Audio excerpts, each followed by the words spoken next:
What up, everyone? So, we've got a collectible review. One that's been long overdue. One that's been asked about an awful lot, and it's been out for quite a while, and that is the DC Little Bombshells. And, you know, I'm a pretty big fan of these. I actually really like these. I wasn't at first. It's one of those things that I've said a lot that's like, you don't really know how you feel about a series or a collectible till you really get it in your hands and take a good look at it. Because pictures are never accurate. Just like with the X-Men Mystery Minis, they always look really cool in pictures, and then you get them and it's like, this is what I got. But I didn't really like it until I got one and looked at it. I'm like, wow, this is actually really cool. And I kind of fell in love with the series. And I've been trying to collect the whole thing, but it is nearly impossible. It's pretty much impossible. And the thing that sucks about it is that we have a case of 12 here, and there's 12 in the series. So you would think 12 and 12, get a case, get the full series. Yeah, it looks good. No, that is not the case, and I was very disappointed about that. There's two rare ones, and those are the black and white variants of Wonder Woman and Harley Quinn, which are impossible to get. They're not anywhere. When I first got the series, I saw them listed online for like 30 to 40 bucks a piece, which is expensive, but now there's just no listings anywhere, and I can't find them anywhere, which sucks because I want to complete at least the base series. So if anyone knows where to find one or has them that'd like to sell them, let me know. I'm definitely interested. But yeah, this series I thought was really good, but also they're really, really milking this series. Like, they're really dragging it out a lot, because we got the base series here, and it's got the 12 figures, or 10 figures, with two variants, and that's the black and white Wonder Woman and Harley Quinn. And this phone's so weird. Siri just pops up at the most random times. Sorry. So we got the 10 figures with the two alternate colors in the base set. Then we had one exclusive from Loot Crate, and that was the Loot Fangirls Crate, which I got on a Black Friday sale. A bunch of Black Friday stuff from Loot Crate for dirt cheap, by the way. That's how I got that. I got the crate for like 10 bucks or something like that, and it was a $100 crate. And that was like the gold. It was Wonder Woman, but it was the same color, but it had a metallic gold, like little tassels and headband and stuff like that. Then we have our exclusives from Nerd Block, and we've gotten the Harley Quinn, and then Ivy is this month whenever the comic block shows up, and then the month after that, I think, is Catwoman. So we got those three variants, and those are the, as far as I know, those are the exclusives, but I wouldn't be surprised if there's more. Then we have a whole nother re-release of the series, which I know is out there, but I honestly haven't found in stores anywhere. I haven't seen it at Hot Topic, and I've only seen it online, and it's called Bombshells 1.5. It's the exact same thing, just different paint jobs. The sculpts are exactly the same. The paint jobs are just slightly different. And I'm not totally sure if I'm going to go for that one or not, because I'm having a hard enough time collecting the original base series, and the paint jobs aren't different enough towards like it's a whole new figure. They kind of just did swapped colors back and forth, and I'm not a big fan of the alternate paint jobs, but we'll see. If they show up in a store and I can get them cheap or get a whole box, maybe. But I'm not going online because they're selling for like 20 bucks a piece. Like, no way. Like, not even. So, I'm not the biggest fan of the 1.5, but for now we're just reviewing the base series of it. So these are from Cryptozoic, and we haven't seen a lot from that company, and I'm trying to look it up. Yeah, so we haven't seen a ton from that company, but so far so good. So this overall is just going to be the review of the Little Bombshells, and I'll also have a box layout to try and help you find the figure you want, but we'll talk about that in a minute. So from Cryptozoic, they did a good job on them, and they come in these nice little tins, which I think is a really nice touch. But the only thing that concerns me is that a lot of the value is going into the little tin, because you gotta assume that this is way more expensive to do for each figure than a cardboard box, like most of them are, and way more expensive than the little like tinfoil bags. So I'm worried that some of the value is going away to this. I think it's a nice touch and it's cool if you're buying just one, but if you're buying the whole series, I think it's kind of a waste because you don't need like 12 different tins and stuff like that. So I'm kind of worried that some of the value is going to this, because they are pretty expensive. Depending on where you get them from, they're anywhere from $10 to $15, more towards the 15 region. So they're pretty expensive, justifiably so, because they're very nice. But like I said, I think if they didn't put them in tins, they could probably drop the price quite a bit, and I think they should really explore that option, because this costs quite a bit to get this whole box. It's not very cheap, and they're not sold a lot of places. The only place I've physically seen them was Hot Topic. I haven't seen them anywhere else, and you guys will have to let me know if it's different different in your region if somewhere else sells it, but that's the only place I've found it so far, and they still haven't seen the 1.5 series, so kind of hard to get. And don't even bother buying them online because they go for crazy prices. But that's the good news, though. If you are collecting, you can sell them pretty easily without any hassle. But yeah, they go for a decent amount online, and it'd be pretty tricky to get them that way, so not your best bet. Anyway, I'll show a picture right now of the box layout for this. And usually the box layouts are pretty perfect, but that's usually only for Funko. I've noticed for other companies, it doesn't work as well. Loyal Subjects is pretty good about putting their rares in the same spot, but not all the characters. In this one, I don't think this is how it's supposed to be, because I got a full case and I got no rares in there whatsoever. They were all common figures. Luckily, the two duplicates I got were Harley Quinn and Wonder Woman, which are popular figures.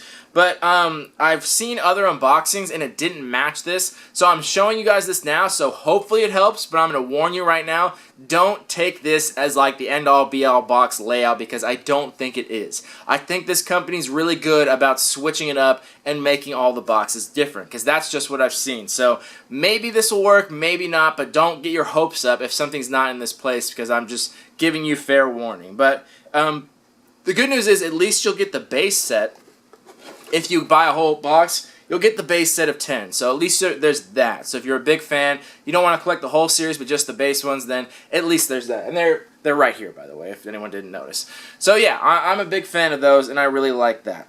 So there's the basic layout, and I hope that helps, but I don't think it will. It's usually mostly for Funko, but we'll see.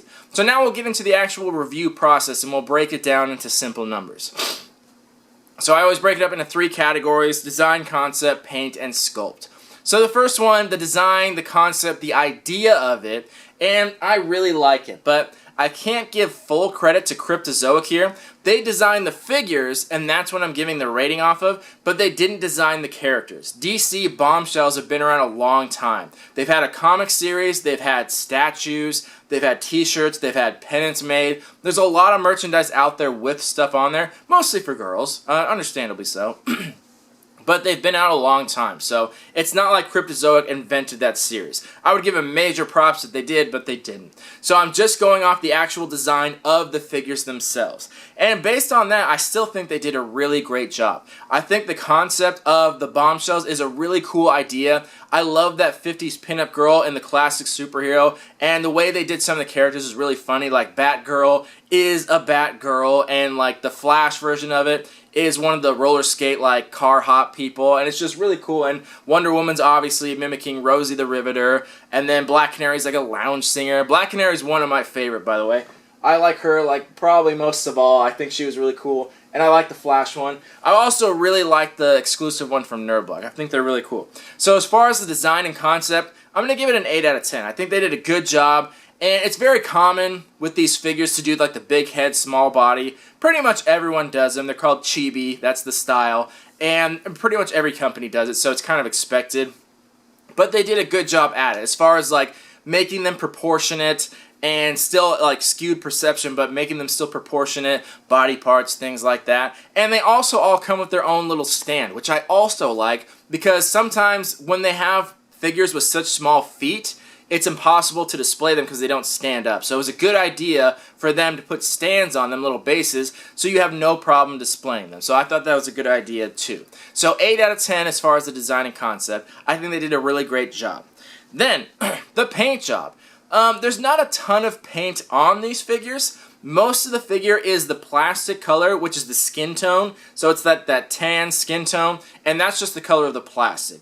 Other parts are painted, like the hair, and some of it stick on like the eyebrows and things like that. But there's not too much paint. But of what's painted on there, they do a decent job. It's not bad, but it's not far from perfect. They have a little trouble staying in the lines here and there. There's small examples here and there where they go outside the paint job line, so not too far though. They do a pretty decent job. So as far as the paint, I'm going to give it a 6.5 out of 10, because I like that they do paint. They do a good job. They could be a little more steady with the lines, and they could add a little more paint to it, because I would be happy if they painted the skin tone as well, but that's just me. So 6.5 on that. Lastly, the sculpt. And I think they did a good job on the sculpt too. If you look closely, they actually have little tiny fingers. So they actually look like dolls, like almost similar to like porcelain dolls, where they're not individual for the most part, but they have actual fingers sculpted in there, and little features like a few of the characters have roses or flowers in their hair, and they actually do all the petals and things like that. So the sculpt is pretty nicely done. It's not perfect. There are some parts that could be a lot pointier, and there's some times where you can see the seam line from when they do the press. So there's definitely imperfections in there, but overall pretty good. So I'm going to give it a 7.5 out of 10. I think that's definitely good, but there's always room for improvement. But obviously cost is a big issue, so I understand why. But 7.5 will be the score on the sculpt. So overall, total score, it's going to get a 7.3 out of 10, which is pretty high. Overall, definitely a cool series. So if you have the means to get this for cheap, then definitely do. Like I said, the only place I've seen is Hot Topic, and they sell it for, I think, $15.90. I think that was the price of an individual one. With coupons and stuff, it varies the price, but it's still, even when I got like my box like half off, it still came to a little over $10 a figure. So it's right between that $10 and $15 range. So it's totally up to you, and always try to get a full box if you're trying to collect, but I really like that. So I hope that they do a series 2, because like I was saying, I'm not a big fan of the 1.5, because it's just the paint jobs they did, it's different, but it's like not different enough where it's like, yeah, I want to spend another $10 or $15 per figure. And again, I don't know where to find them. They're hard to do. And then the rare ones on top of that are going to be like $30 to $50. It's crazy pricing on that. But I do hope they continue this series and do a separate series 2 with all new sculpts and things like that. And maybe, I doubt they will, they'll probably keep it in the tins, but if they could put them in boxes and then bring the price down, I think that'd be fantastic. I think that'd be a really good call, but I can understand why they do the tins, because it's more the 50s style. That's definitely going with the whole image they're going for, so I get it. I definitely see why, but I do hope they continue that and maybe do more in the future. So far, this is the only thing I've reviewed from Cryptozoic, and so far so good. But we'll see what they do in the future. But as always, let me know what you guys think of this series and what you hope to see. And again, if any of you have those rare ones, let me know. I'd love to trade or do something with them, so keep in touch about that. So let me know what you guys thought about the figures. This has been the DC Little Bombshells review, and a 7.3 total score out of 10. See you guys in the next review. Thank you for watching. Love y'all. Peace.